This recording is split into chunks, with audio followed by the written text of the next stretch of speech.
देखिए, जिंदगी में अगर आप ट्रेंड के साथ नहीं चल रहे हो तो कसम खुदा की आप ट्रेडमिल पर भाग रहे हो। आप चल तो रहे हो लेकिन आप कहीं पहुंच नहीं रहे हो।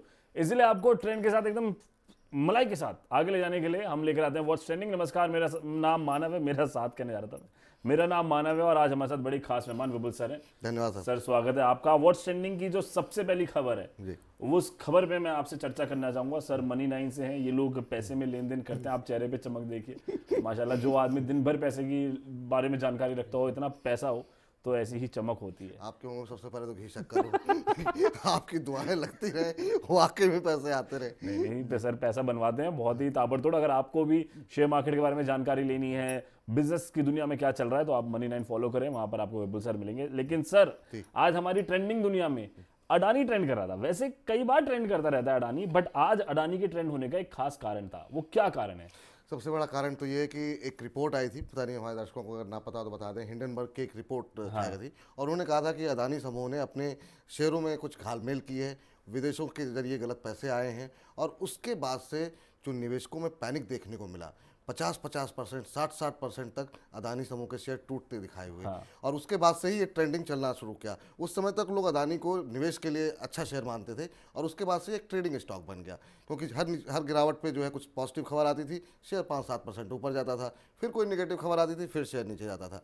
आज क्यों ट्रेंड कर रहा है? क्योंकि इसको लेकर के सुप्रीम कोर्ट में मामला चल रहा था। सुप्रीम कोर्ट की तरफ से आज फैसला आया और बड़ी राहत मिली है, खास तौर से वो लोग जो निचले स्तरों पे पैसे लगा करके वेट कर रहे थे कि शायद कुछ पॉजिटिव निकल जाए। तो आज एक पॉजिटिव खबर आई और जो तमाम आरोप लगाए गए थे उससे सुप्रीम कोर्ट ने फिलहाल के लिए पूरी तरीके से इनकार कर दिया है। हालांकि आज हमने देखा कि शेयर के अंदर काफ़ी ज़्यादा वोलेटिलिटी देखने को मिली। सुबह हम देख रहे थे करीब 13%, 15%, 14% के आसपास की रैली देखने को मिल रही थी। उसके बाद से हमने देखा एकदम से जब फैसला आने वाला था तो एकदम से हमने देखा कि गिरावट देखने को मिली। कारण उसके पीछे रहा कि सुप्रीम कोर्ट का जो फैसला था उसमें 2-3 महत्वपूर्ण बिंदु थे। एक तो 2 बातें अच्छी रहीं कि एक तो ये कहा गया कि जो आरोप हैं वो गलत हैं। ये कहा गया कि जो तीसरी पार्टी की तरफ से जो दस्तावेज पेश किए गए हैं उसे हम सबूत के तौर पे नहीं स्वीकार कर सकते हैं। अच्छा। सेबी की जो जांच चल रही है वो एक कहा गया था कि उसको एसआईटी या सीबीआई को सौंपा जाए। उनका इसकी कोई आवश्यकता नहीं है, कोर्ट के अपने सीमित अधिकार हैं। हाँ, जिसको लेकर लोगों में थोड़ी सी चिंता, जिसकी वजह से थोड़ा पैनिक देखने को मिला, वो एक छोटी सी खबर थी जिस पर टिप्पणी की गई कि 24 मामलों में से 22 मामलों में सेबी ने रिपोर्ट सौंप दी है, 2 मामले अभी पेंडिंग है। अब उसमें कहीं कुछ ना निकल जाए, इसकी वजह से लोग खरीद रहे थे, बेच रहे थे, लगा कि नहीं नहीं अब तो भाग गया है, बेच दो, खरीद लो। तो उसके वजह से आज हमको काफ़ी ज़्यादा वोलेटिलिटी देखी, उसके चक्कर में वोलेटिलिटी मिली। तो बेसिकली हिंडनबर्ग एक, जितना मैं समझता हूँ, आप मुझे करेक्ट कर दिए, एक शॉर्ट सेलिंग फर्म है जी बिल्कुल। बेसिकली एक कंपनी। और उन्होंने एक रिपोर्ट बनाई अदानी के समूह के ऊपर, इसमें उन्होंने तमाम नकारात्मक बातें लिखी। इसकी सफाई अदानी समूह की तरफ से दी गई, लेकिन उसका असर शेयरों पर नेगेटिव देखने को मिला। तो इसीलिए आज अडानी ट्रेंड कर रहा था, स्टॉक मार्केट ट्रेंड कर रहा था, स्टॉक्स टू वॉच ट्रेंड कर रहा था।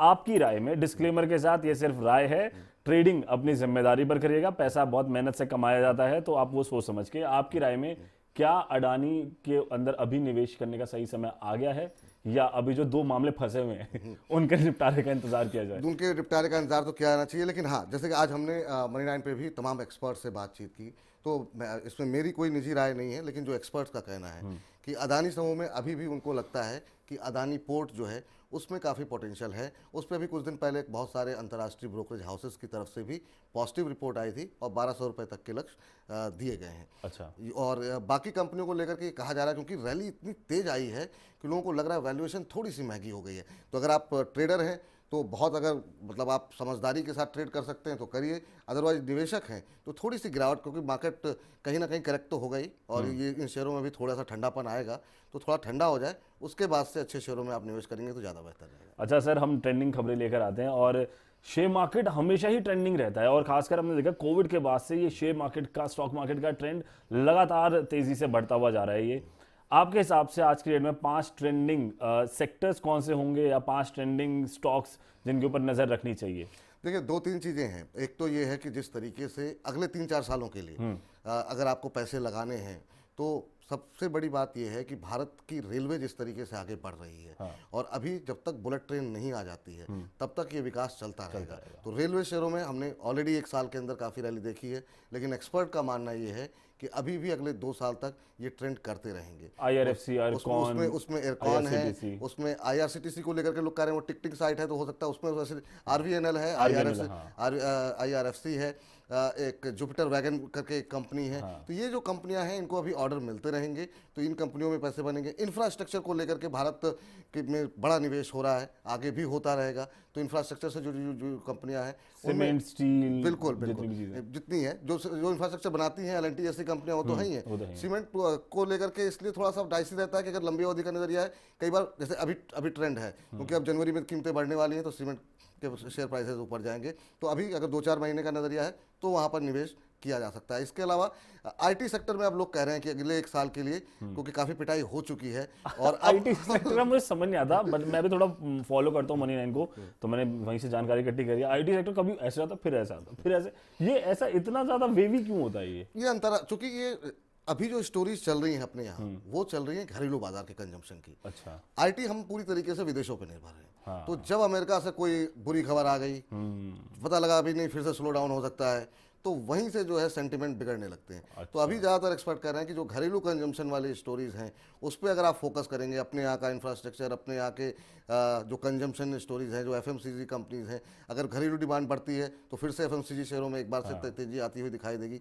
तो अपने घरेलू बाजार पर ज़्यादा फोकस करें, क्योंकि दुनिया में हर दूसरे दिन तो युद्ध हो जा रहे हैं अब, तो उसकी वजह से सारी जितनी प्लानिंग करते हैं लोग कि यहाँ पे पैसे लगाएंगे, वो पूरी स्टोरी खराब हो जाती है। तो अब आप देख लीजिए, अगर आपको वाकई में सही जगह पैसा लगाना है तो आप सर को फॉलो करें, विपुल सर को फॉलो करें, Money9 को फॉलो करें, वहाँ पर आपको अच्छी टिप्स मिलती हैं। And sir thank you so much, आपने अडानी मामले पर हमें बता दिया कि भैया आज ट्रेंड आखिर क्यों कर रहा था, तो आपको पता लग गया। अभी सुप्रीम कोर्ट से राहत मिली है, बट सेबी में 2 केसेस पढ़ेंगे और वो अभी कोर्ट के पास जाएंगे, वो सेबी क्या कहती है, वो मामला फिर जाएगा।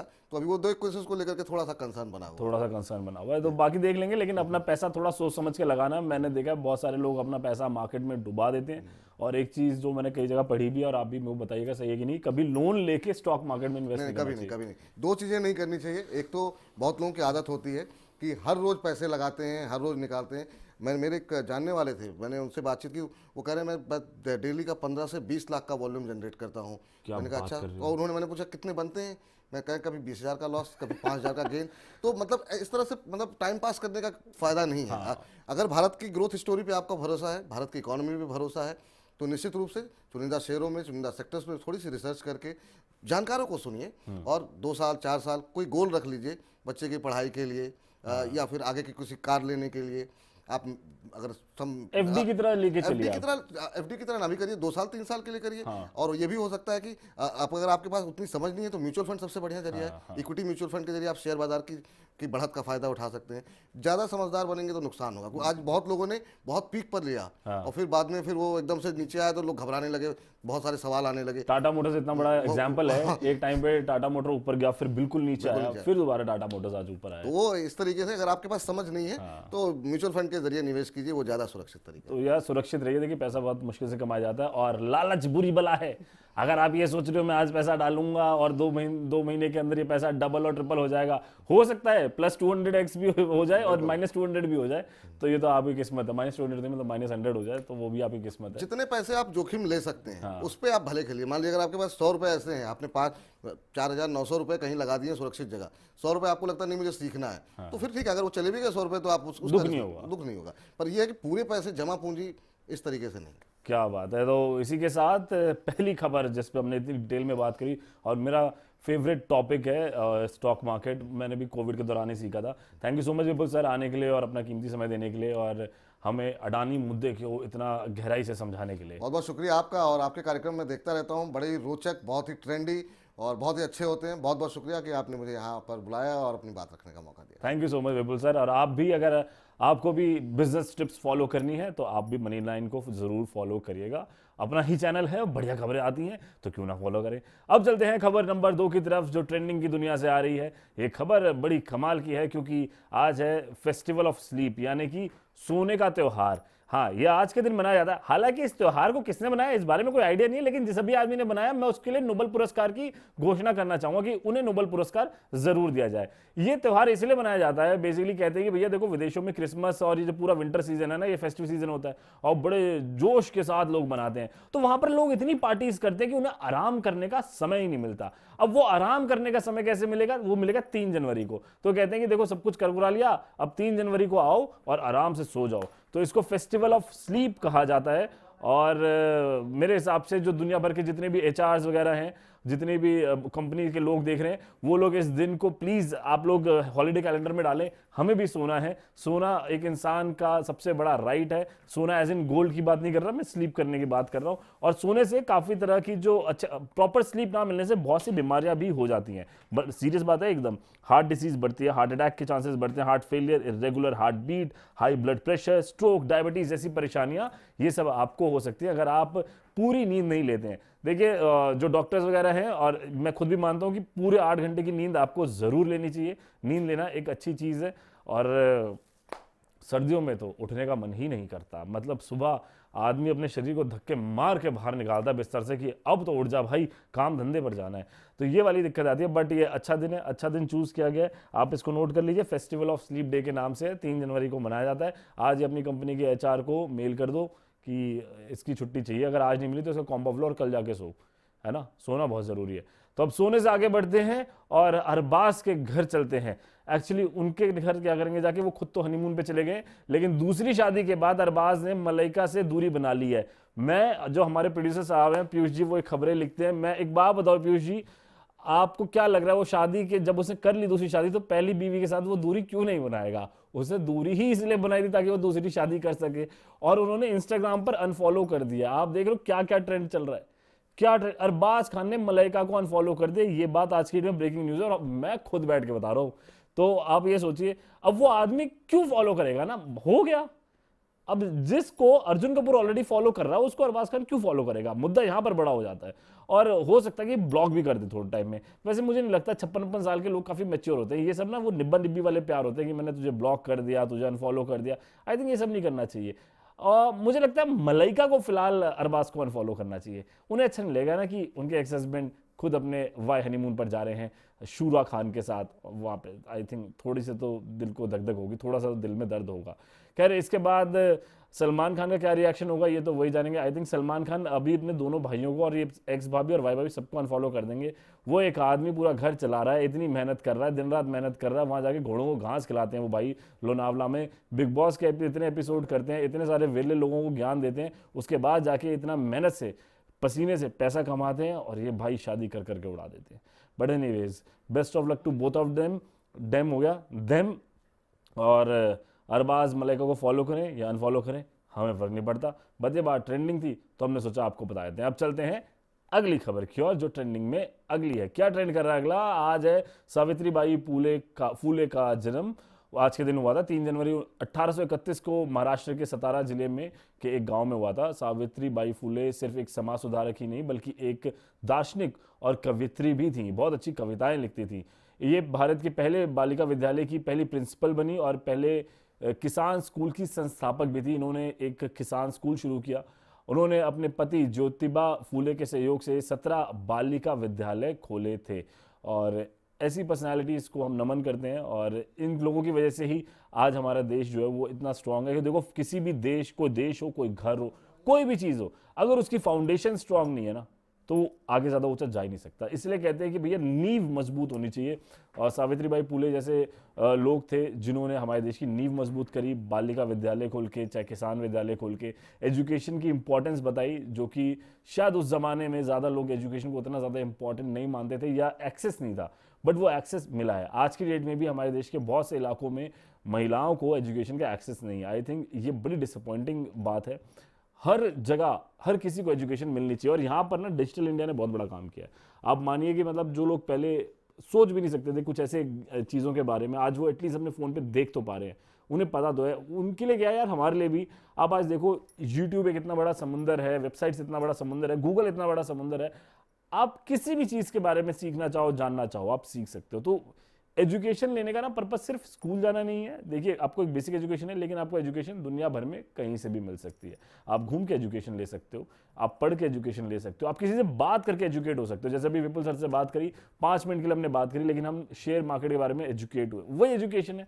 उस जमाने में ये सब चीज़ें नहीं थी, ये डिजिटल दुनिया नहीं थी, संवाद जो था बहुत लिमिटेड था, बहुत आसपास के लोग संवाद करते थे। उस ज़माने में ज़रूरत थी कि महिला विद्यालय खोले जाए, और सावित्रीबाई फूले ने ये काम किया और लोगों को स्कूल तक पहुंचाया। एजुकेशन का जो राइट है वो उन्हें दिलाया।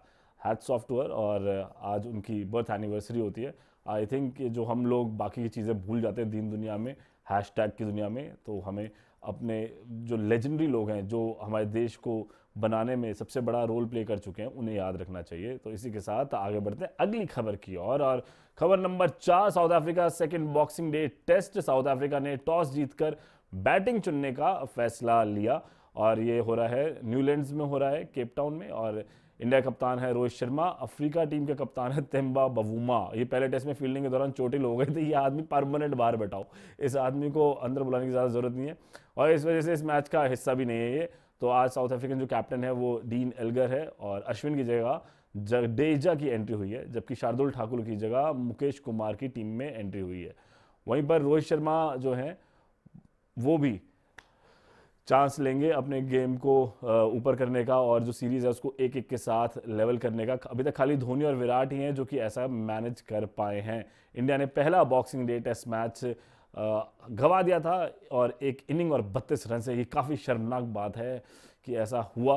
बट देखिए, मैं तो बस यही कहना चाहूँगा कि जब से इंडिया वर्ल्ड कप हारा है, जब से, मेरा तो क्रिकेट से भाई साहब मन ही हट गया है। मेरा देखने का मन नहीं करता। ये मैच भी मैंने थोड़ा सा इसलिए देख लिया क्योंकि इसमें बॉक्सिंग लिखा था, मुझे लगा क्या पता बॉक्सिंग मैच हो रहा हो, फिर पता लगा नहीं, इसे बॉक्सिंग डे मैच कहा जाता है क्योंकि ये इनके फेस्टिव सीजन के बाद पहला मैच होता है, तो इसलिए इसको बॉक्सिंग डे मैच कहते हैं। तो ये वाली एक चीज़ जो है हुई है। बट इंडिया की खासा परफॉर्मेंस वहाँ पर रही है। बट आज कहने की मोहम्मद सिराज काफ़ी अच्छा परफॉर्म कर रहे हैं, और अच्छी उम्मीद है कि यहाँ पर लेवल अप हो सकता है गेम 1-1 का। और रोहित शर्मा जी हैं तो लग रहा है कि उनकी कप्तानी में मैच को आगे ले जाएगा, गेम आगे खिंच जाएगी, चीज़ें आगे ठीक हो सकती हैं। अगर 1-1 हो जाता है तो काफ़ी अच्छा लगेगा। अगर 1-1 नहीं होता तो मैंने पहले भी बोला है, वर्ल्ड मैप से ऑस्ट्रेलिया को बाहर निकालो और क्रिकेट के सबसे बाहर निकाल दो, नहीं खेलना इनके साथ। ये मैच खेलने लायक ही लोग नहीं यार। ऐसे कोई करता है क्या? इनकी महिला टीम भी आ रही है, इनके मेंस भी आ रहे हैं, हम क्या किस लिए आए यहाँ पे? हम गिल्ली डंडा खेलने जाके? ऐसे नहीं होगा। तो ये हार जीत का इतना लफड़ा नहीं रहेगा। हमने वर्ल्ड कप हार लिया बहुत, अब 1 साल तक हमें सारे मैच जीतने। ऐसी कोई डील करो, ऐसी डील होनी चाहिए, इसके बिना मज़ा नहीं है। बट क्रिकेट जैसा गेम, अब आप देख लीजिए आगे क्या होता है। खैर, इस गेम में जैसे आगे होगा आपको बताएंगे। अब चलते हैं अगली खबर की ओर, और अगली खबर आ रही है टेक की दुनिया से। एक नया स्मार्टफोन लॉन्च हुआ है, ये है इंटेल का, और मैसिव बैटरी है इसके अंदर, मैसिव बहुत बड़ी बैटरी लगा दी है, इन्वर्टर की लगा दी। क्या 12 GB प्लस 256 GB रैम के साथ आता है। क्रिस्प डिस्प्ले है, 6.8 इंच का HD प्लस डायनेमिक बार, 5000 mAh की बैटरी है। टाइप सी चार्जिंग के साथ ये फ़ोन आता है। 13 मेगापिक्सल सुपर HDR कैमरा इसके अंदर है, 8 मेगापिक्सल का फ्रंट कैमरा है। एडवांस्ड ऑक्टा कोर प्रोसेसर मिलता है आपको। Side fingerprint face unlock. User interface की बात करें तो OS 13 पे चलता है। 12 GB प्लस 256 GB की कीमत 7299 रुपये है। 12 GB प्लस 128 GB की कीमत 6799 यानी कि लगभग 6800 रुपये है। 12 GB प्लस 64 GB की कीमत 6299 रुपये है। तो अगर आप एक बजट सेल फोन लेने की तलाश कर रहे हैं तो एक अच्छा ऑप्शन यहाँ पर ये हो सकता है। 6 से 8 हज़ार रुपये के बीच में ये फ़ोन आपको मिल रहा है, ज़्यादा प्रॉब्लम है नहीं। अच्छी स्टोरेज है, 5000 mAh की बैटरी, दैट मीन्स कि लंबा चलेगा, ज़्यादा देर तक चल पाएगा। और जो वैसे भी आजकल जो स्मार्टफोन्स हैं उनका यूजेज इतना ज़्यादा हम लोग करने लगे हैं, पूरा दिन स्मार्टफोन पर रहते हैं, तो एक ऐसा फ़ोन ज़रूरी है जिसके अंदर बैटरी बैकअप अच्छा हो, लंबा चले। ऐसे नहीं कि थोड़ी थोड़ी देर में बंद हो जाए, जैसे अभी मेरे फ़ोन में आजकल प्रॉब्लम आ रही है। ये बैटरी हेल्थ इसकी थोड़ी डाउन हो गई। अगर आपके भी फ़ोन की बैटरी हेल्थ चेक करनी है आपको, तो सेटिंग्स में आके बैटरी हेल्थ जरूर चेक करना। तो 6 से 8 हज़ार के बीच में एक अच्छा ऑप्शन। इसके अलावा एक और टेक की दुनिया से खबर जो आ रही है वो ये है कि Redmi Note 3 Pro Plus 5G, क्या हो गया नई जुबान को, Pro Plus 5G लॉन्च 12 बजे होगा कल। 120 हर्ट्ज का इसमें प्रोसेसर होगा, pro AMOLED display paired with super thin bezels, और इसके जो कलर्स हैं वो बहुत ही कमाल के हैं। कोरल पर्पल है, फ्यूजन पर्पल है, आर्कटिक वाइट है। 1.5 के एमोलेड डिस्प्ले है। 120 वॉट का हाइपर चार्जर इसके अंदर आपको मिलता है, जो कि मात्र 19 मिनट में 100% चार्ज कर सकता है। 108 मेगापिक्सल का ट्रिपल कैमरा सेटअप ये फ़ोन देता है आपको। बहुत ही खूबसूरत लग रहा है फ़ोन देखने में, बहुत ही प्यारा लग रहा है, काफ़ी अपीलिंग है। अब देखना होगा कि इसकी प्राइसिंग कितनी होगी। रेडमी बहुत ही ज़्यादा एग्रेसिवली अपने प्रोडक्ट्स को मार्केट में लेकर आ रहा है और काफ़ी अच्छी प्रोपोजिशन भी दे रहे हैं लोग, बहुत ही वैल्यू फॉर मनी प्रोडक्ट दे रहे हैं, लॉन्ग लास्टिंग प्रोडक्ट्स हैं, दिक्कत वहाँ पर नहीं आती है और सुपर फास्ट चार्जिंग एक इसका यूएसपी है। अब चलते हैं अगली खबर की और ये खबर मेरी फेवरेट है यार। इससे पहले मैं इस वीडियो को दिखाने से पहले इसके लिए क्रेडिट दूंगा, एक बेहतरीन यूट्यूबर है अपने संस्कारी सुमित, ये ऑटो रिलेटेड कंटेंट बनाते हैं और इन्होंने एक ये रील डाली थी। बेसिकली ऑल्टो कार को जुगाड़ से पिकअप ट्रक बना दिया और इसको ऑल्टो का हाइलक्स वर्जन कहा जा रहा है। ये शॉकिंग वीडियो जो है ये बहुत ही हैरान कर देने वाला वीडियो था। मैंने आपको बताया संस्कारी सुमित भाई का ये वीडियो है और ये देखिए आप किस तरह से ये कानपुर की गाड़ी है, यूपी 78 नंबर है और किस तरह से पूरा ऑल्टो को पीछे काट के इसको एक पिकअप ट्रक के रूप में बना दिया। वाकई ऑल्टो को लॉर्ड ऑल्टो इसीलिए ही कहा जाता है क्योंकि इस गाड़ी को आप किसी भी तरह से इस्तेमाल कर सकते हैं। क्या कमाल है यार, मतलब हिंदुस्तान के अंदर जो कला है ना उसकी कोई कमी नहीं है, टैलेंट की कोई कमी नहीं है। लॉर्ड ऑल्टो पिकअप ट्रक, एक तरफ टोयोटा का हाइलैक्स मतलब जो one of the best pickup truck है पूरी दुनिया का, वो इतना बेहतरीन ट्रक है कि मतलब बहुत से आतंकवादी संगठन भी उस ट्रक को यूज करते हैं, और दूसरी तरफ ऑल्टो को एक पिकअप ट्रक का रूप दे दिया है। आपने अभी देखा होगा हाल ही में बहुत सारी वीडियोस भी बहुत वायरल होती हैं कि जब बर्फ गिरती है पहाड़ों पर तो वहां पर बड़े बड़े 4x4 व्हीकल्स रुक जाते हैं लेकिन लॉर्ड ऑल्टो चलती जाती है। अच्छा, मैं आपको इसके पीछे कारण बताता हूं। आप ये मत सोचना कि ऑल्टो के अंदर कुछ ऐसी खूबी है जो फॉर्च्यूनर और थार में नहीं है, ऐसा नहीं होता है। बेसिकली गाड़ी के अंदर एक चीज होती है पावर टू वेट रेशियो, कि बेसिकली गाड़ी जितना पावर प्रोड्यूस कर रही है उसका वजन कितना है, इन दोनों का रेशियो क्या है। ज्यादा भारी गाड़ी है, ज्यादा पावर, उसको बहुत ज्यादा पावर प्रोड्यूस करनी पड़ती है पूरी गाड़ी को हिलाने के लिए, वही छोटी गाड़ी को कम पावर प्रोड्यूस करनी पड़ती है बेहतरीन टॉर्क देने के लिए, बेहतरीन पावर देने के लिए। तो आप समझिए कि जो हल्के लोग हैं वो तेज भाग पाते हैं, जो भारी लोग हैं वो थोड़ा धीरे भाग पाते हैं, बस ये वाली बात है। तो ऑल्टो एक छोटी गाड़ी है, हल्की गाड़ी है, वो फटाफट भाग जाती है, इंस्टेंट टॉर्क जनरेट कर देती है, उसके टायर्स तेजी से चल सकते हैं जब बर्फ हो या कुछ भी हो। वहीं पर जब कोई बड़ी गाड़ी होती है तब बड़ा शरीर, उसको इनिशियल पुश मिलने में समय लगता है। तो इसीलिए जो लॉर्ड ऑल्टो है वो पहाड़ों पे इतना सुपर परफॉर्म करती है, उसको ना चढ़ाई में दिक्कत होती है ना कट्स में दिक्कत होती है, क्योंकि पावर टू वेट रेशियो का पूरा यहाँ पर गेम होता है। बट ये रील वाकई में कमाल है। जिस भी इंसान ने इस करामात को कर दिखाया है, आई थिंक उन्हें एक वो पद्म विभूषण वगैरह तो कुछ तो दो यार, मतलब आदमी नेशनल अवार्ड डिजर्व करता है। कैसे कैसे तो इंजीनियर है, ये देखिए आप, मैं तो ये वीडियो देखते रहने का मन कर रहा है। इसके पीछे पता नहीं है भाई साहब क्या लेकर जाएंगे, बट जो भी लेके जाएंगे बढ़िया लेके जाएंगे। कानपुर का नंबर यूपी 78 बी के 2894। आई डोंट नो इसके बाद इनकी गाड़ी चलेगी या जब्त हो जाएगी, लेकिन जो भी गया बहुत कमाल किया। और अगली खबर की ओर आगे बढ़ेंगे इसी के साथ। अगली खबर है, ये सोशल मीडिया पे वायरल हो रही है, एक सेकेंड, हाँ कहाँ है। 4 दुल्हन के साथ दूल्हे राजा ने लिए 7 फेरे, ये सोशल मीडिया पे वायरल हो रहा है। एक भाई साहब, ये 4 दुल्हन, ये आदमी दूल्हा का मालगाड़ी ज्यादा लग रहा है, पीछे 4 डिब्बे लगाए हुए हैं। भाई साहब आप ये देखो, ये होती है हिम्मत। आदमी ने 4 औरतों से शादी करी। मैं जानना चाहता हूँ इसे कन्विंस कैसे किया होगा चारों को कि भाई हम चारों, तुम चारों मान जाओ। ये चारों मानी कैसे होंगी, इनकी घर वालों की बातचीत कैसे हुई होगी, ये कैसे सारी डील हुई होगी, मेरी क्यूरियोसिटी इसमें। और आदमी के चेहरे पे खुशी देखो, इतना खुश है ये इंसान 4 दुल्हनों के साथ शादी करके। Wow, what a scene. मुसाफिर अंडरस्कोर वीजे के हैंडल से ये वीडियो पोस्ट किया गया है। कैप्शन में लिखा है कि साथ ही मेरे रथ को खाई की तरफ ले चलो। और एक यूजर ने तो नीचे ये भी कमेंट किया था, बहुत ही खतरनाक वीडियो है। दूसरे ने कहा भाई मेरी तो आत्मा निकल रही है, यहाँ एक शादी नहीं हो रही और 4 दुल्हन मिल रही है। हमारी भी टीम में एक रमेश जी, उनकी भी एक नहीं हो पा रही, वैसे एक नहीं हो पा रही है, एक ही होनी चाहिए, वही ठीक से हो। लेकिन ये भाई साहब कम से कम 4 शादियां कर रहे हैं। अब बात यह है कि 4 गुना क्या मेहमान बुलाए होंगे, ये 4 ससुराल वाले ये मैनेज कैसे करेंगे, हर ससुराल जाना बारी बारी, ये एक देखने वाली बात होगी। और अगर 4 शादियां करी हैं तो एटलीस्ट 8 बच्चे तो मुझे लगता है इनके हो ही जाएंगे। जब भाई 4 शादी कर सकता है तो आई थिंक 8 बच्चे is not a big deal for him bro. तो आगे देखना, मैं तो बहुत इंटरेस्टेड हूँ आगे देखने में कि इसकी ज़िंदगी आगे चलेगी कैसे। इस आदमी के चारों तरफ सराउंड साउंड आएगा, एक बीवी राइट से बोलेगी, एक लेफ्ट से, 2 रियर से बोलेंगी। ऐसी लाइफ होगी इस आदमी की। क्या मजबूरी थी ये भी जानना पड़ेगा, उन लड़कियों की भी और इस आदमी की भी। खैर अब आगे चलते हैं। इन भाई साहब की 4 हो गए और आपकी एक भी नहीं हो पा रही है, तो आप व्रत वगैरह रखो। कहते हैं कि 16 सोमवार के व्रत रखो तो अच्छी बीवी मिल जाती है, मतलब ठीक ठाक तो मिल ही जाएगी। अगली खबर की ओर आगे बढ़ेंगे। और अगली खबर तो अब हमने सारी पढ़ दी है, सारी की सारी मैं खबरें पढ़ चुका हूँ, लेकिन अब मैं आपको ले चलूंगा आज के हमारे अगले सेगमेंट की तरफ। ये जो हम आपके लिए एक स्पेशल वीडियो लाते हैं, मुसाफिर हूँ यारो, इस बारी जो है वहाँ से आपके लिए वीडियो लाएंगे। ये बेसिकली हमारे सेगमेंट्स हैं, मुसाफिर हूँ यारो, इसके अंदर हम आपको ट्रैवल स्टोरीज बताते हैं। और आज का जो वीडियो है ये अमृतसर से है। अमृतसर एक आइकॉनिक जगह है जहाँ से हमारे देश की हिस्ट्री भी जुड़ी हुई है, जहाँ से हमारे देश का खानों का कल्चर भी जुड़ा हुआ है, और जहाँ पे बहुत सी पेट्रियाटिक चीज़ें भी हैं। अमृतसर एक जगह जहाँ पे गोल्डन टेम्पल, ये हम सब जानते हैं, अटारी बॉर्डर ये सब जानते हैं। तो वहाँ पर हमारी प्रोड्यूसर तोशी गई थी, एंकर तोशी। वहाँ जाके उन्होंने वहाँ का खाना एक्सप्लोर किया, अमृतसर को एक्सप्लोर किया। क्या कुछ देखा तोशी ने अमृतसर में, आइए आपको दिखाते हैं मुसाफिर यारों में। अमृतसर की गलियों में छाई है मोहब्बत, स्वर्ण मंदिर की छाया में रहता है सुखद, फुलकारी की चादर से सजता है ये शहर, पंजाब की धरती अमृतसर का आलम्ब है ये, जलियांवाला बाग के इतिहास में बसी है यादें, यहाँ की रोशनी में हर दिल की बसी है बातें। अमृतसर सिखों का प्रेम और आस्था का नगर, यहाँ की सैर सदा है यादगार।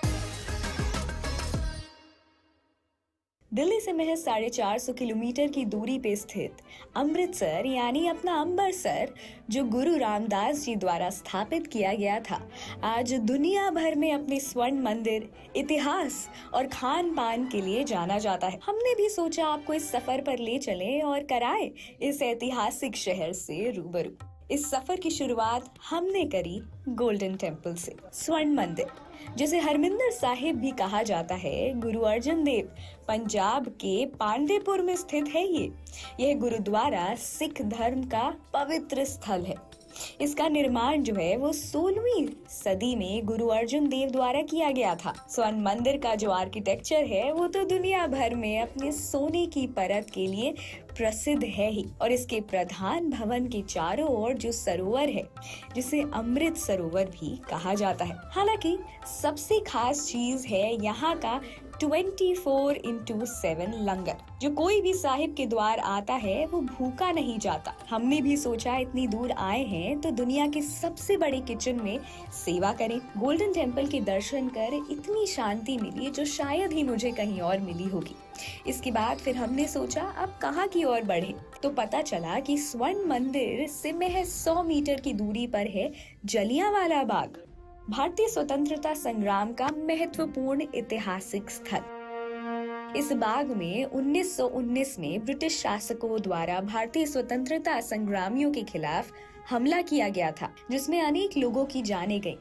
ये घातक हमला भारतीय स्वतंत्रता संग्राम की ऊर्जा को और भी मजबूत किया और इसे भारतीय इतिहास में एक महत्वपूर्ण प्रतीक के रूप में अब माना जाता है। तो जलियांवाला बाग में एंट्री करते ही देशभक्ति की भावना सी आ गई। आज भी वो दीवार, गोलियों के छल्ले से हुए छेद और कुआं वहाँ पर मौजूद है, जो आपको इमोशनल कर ही देता है। तो भारत के इतिहास में डूबने के बाद लगी जोरों की भूख, तो हम चले अमृतसर यानी अमृतसर की सबसे पुरानी और फेमस लस्सी का स्वाद चखने। पंजाब के अमृतसर आए और ज्ञानी की वो स्पेशल पेड़े वाली लस्सी नहीं पी तो फिर क्या किया। तो इसीलिए हम लोग यहाँ पर आ चुके हैं और आज आपको दिखाएंगे स्पेशल ज्ञानी की लस्सी, किस तरीके से इसको बनाया जाता है। तो अब हम देखेंगे कि आखिर ये स्पेशल पेड़े वाली लस्सी बनती कैसे है। और ये आ गए पेड़े। तो कितने पेड़े डलते हैं? एक गिलास में 2 से 2.5 पड़ते हैं, पहले 3 डालते हैं, बहुत हैवी हो जाती है। अच्छा, तो मतलब अभी 2.5 डालते हैं। 2.5 डालते हैं। 3 से बहुत हैवी हो जाता है, इसलिए लगभग 2 से 2.5 पेड़े एक गिलास लस्सी में डलते हैं।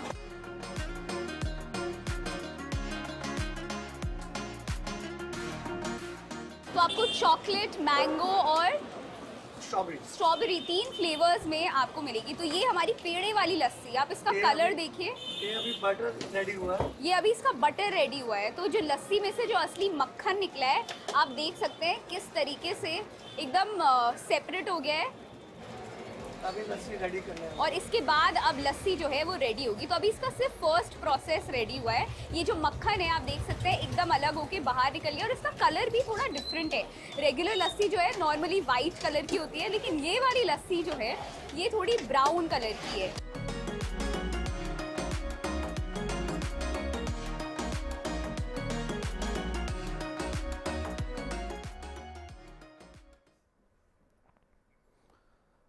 तो अगर आपका भी मन हो गया है अब अमृतसर को देखने का, समझने का, वर्चुअली घूमने का, तो फटाफट से आप हमारे यूट्यूब चैनल ट्रेंड्स 9 पर जाकर मुसाफिर रुहारों का ये एपिसोड देखिएगा। अमृतसर का बहुत अमेजिंग जगह है। एक मैं आपको एनेक्डोट दे देता हूँ कि जब आप अगर अमृतसर जा रहे हो और आप गोल्डन टेम्पल विजिट करना चाहें तो कोशिश करना लेट नाइट जाना।